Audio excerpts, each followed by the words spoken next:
Hello, smart business owners and marketers. As discussed earlier, today we will show how to track cross-domain tracking. So first, I will explain why do you need cross-domain tracking. Suppose that you are running businesses to show your products in one domain, and simultaneously you are sending the traffic for purchase to a different domain. So that means you are running the business with two different domain with the same business objectives. That means if a user landed in your website to see the product and then go to purchase, then if you don't have the cross domain tracking, then it will be counted two different users. So that's why we need cross domain tracking. In cross domain tracking, we can count the users single by a query parameters sending from one domain to another, and the user will be only counted one. So there will be no referrer of the previous domains. So let me show you actually how to do this cross domain tracking. So first, under the data streams, I click on the data stream, and then you can go under this Google tag. You see the configure tag setting, so click on it.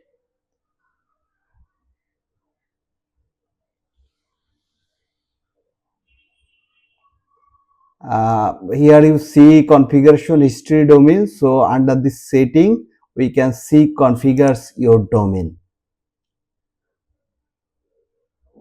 So here I have already set a cross domain tracking for two different domain. So you see, first one is markdigital.com, and this is the my free website on my Shopify.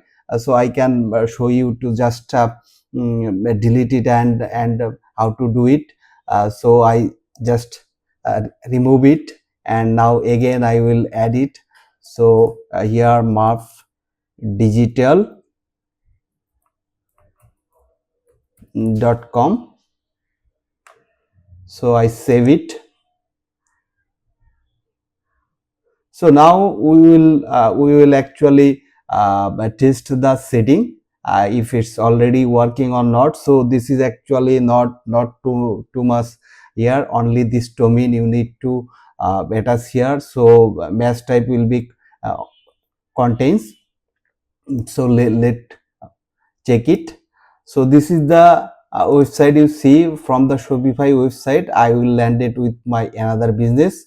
So if you click it, I will inspect the URL, then you can see there is a under GL, that is the query parameter for cross domain tracking. I think you can see it. So if I click on it, then you can see the same thing in my URL under GL property and GA.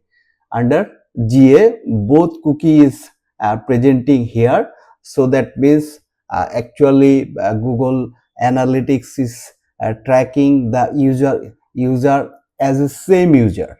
So if I if I inspect it here and show you under the application, then under cooking, you can see this is, if I search GA, so you see the cookie ID is 373, and if I go in Mark Digital and inspect it, then under application, so cookies on Mark Digital, you see the same one, 373.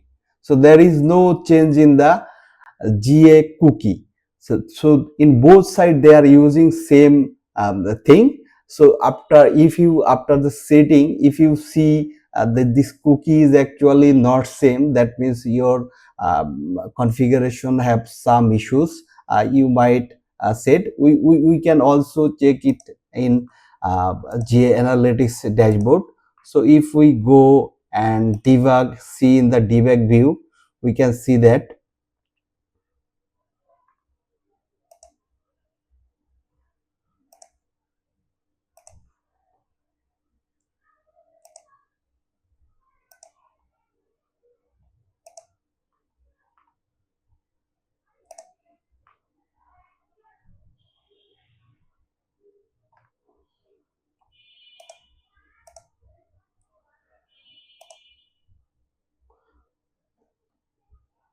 So here I would like to add some points that the GA property must have the same measurement ID for both two domains. That means you are collecting data in same Google Analytics board.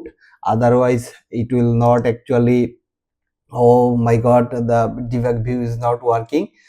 So let me finish here. So you can see I am actually using the same analytics. So if I go and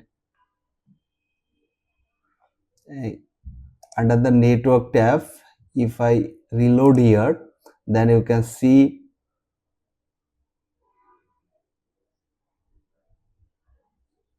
you see this is the analytics ID. So G198, you can see it. And if I go there and check simultaneously here, so up under network ID, if I reload it again,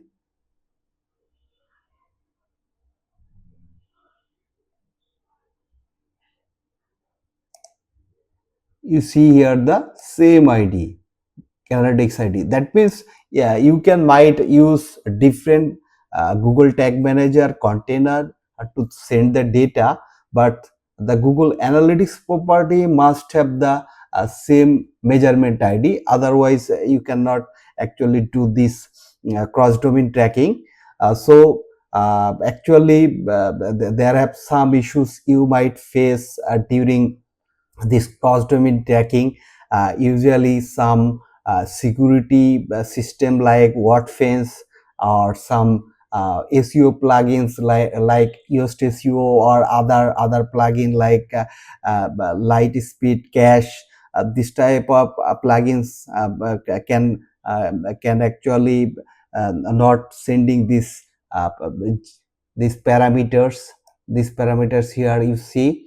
You need to actually check what platform you are using. Either it's WordPress, it's Shopify, or is custom made. So depending on this thing, you need to sort out and troubleshoot to fix the things. So hope you enjoyed the video. So we will see you in the next video. If you like my video, please press the subscriber button, and I will come back with new video. Thank you.